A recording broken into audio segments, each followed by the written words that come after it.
বাচ্চা বৃদ্ধ বয়স নারী পুরুষ সকল শ্রেণীর পেশার মানুষ ওনাকে যে কি পরিমাণ ভালোবেসেছে সেটা আসলে ওনার মৃত্যুর পর আমরা সেটা উপলব্ধি করতে পেরেছি। আমাদের প্রিয় দুইজন নেত্রী বা নেতা যাই বলি না কেন ওনাদেরকে আমরা হারিয়েছি। ওনাদের দেখানো পথে যেন আগামী প্রজন্ম বাংলাদেশকে গড়তে পারে সেই প্রত্যাশাও করছি সাথে করে। আরও সাথে আমরা এখানে শোক বইতে স্বাক্ষর করেছি।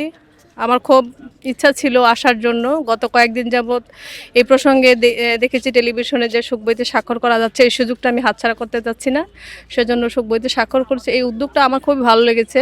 সর্বসাকুলে সব মিলে ওনারা জান্নাতুল ফেরদৌস নসিব করুক আল্লাহ পাক, সেটাই যাচ্ছে। আমরা যদি মনে করি যে প্রতিটা ছোট বড় সবাইকেই দেশের ইতিহাস সম্পর্কে জানা উচিত, জানার আগ্রহ তৈরি করা উচিত আমাদের গার্ডিয়ানদেরকে। বিভিন্ন সময় প্রেক্ষাপটে দেখা গেল যে ইতিহাসগুলি গোপন করা হয় বা একটা সময় তাদের নিজেদের মতো ইতিহাস তৈরি করে শিক্ষার্থীদের হাতে তুলে দেওয়া হয়, সেটা খুবই বাজে দিক আমাদের প্রজন্মের জন্য।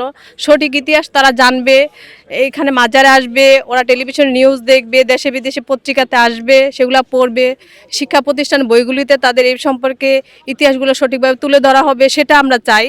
তো আগামী প্রজন্ম খালেদা জিয়া সম্পর্কে এখন মনে হয় না কেউ বাকি আছে, ইনশাল্লাহ সবাই জেনে গেছে আসলে উনি কী ছিলেন। উনি কি ছিলেন হারানোর পর আমরা আরও বেশি করে বুঝতে পেরেছি আসলে উনি কি ছিলেন।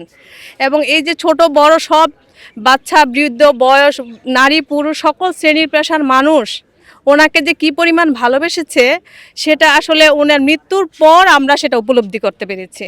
এর আগে হয়তো কারো বুকে ছিল, প্রকাশ করার সুযোগ ছিল না বা কেউ প্রকাশ করতে পেরেছে।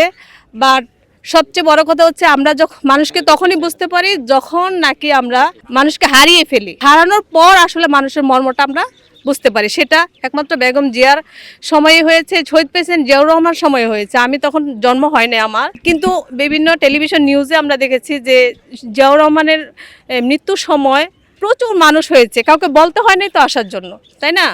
যেটা বলা হয় না আসার জন্য, সেখানে যখন নিজের উদ্যোগে আসা হয়, নিজের ভিতরের আবেগ অনুভূতিকে মূল্যবোধকে জাগ্রত করার জন্য আসা হয়, সেটাই হচ্ছে আসলে ভালোবাসা।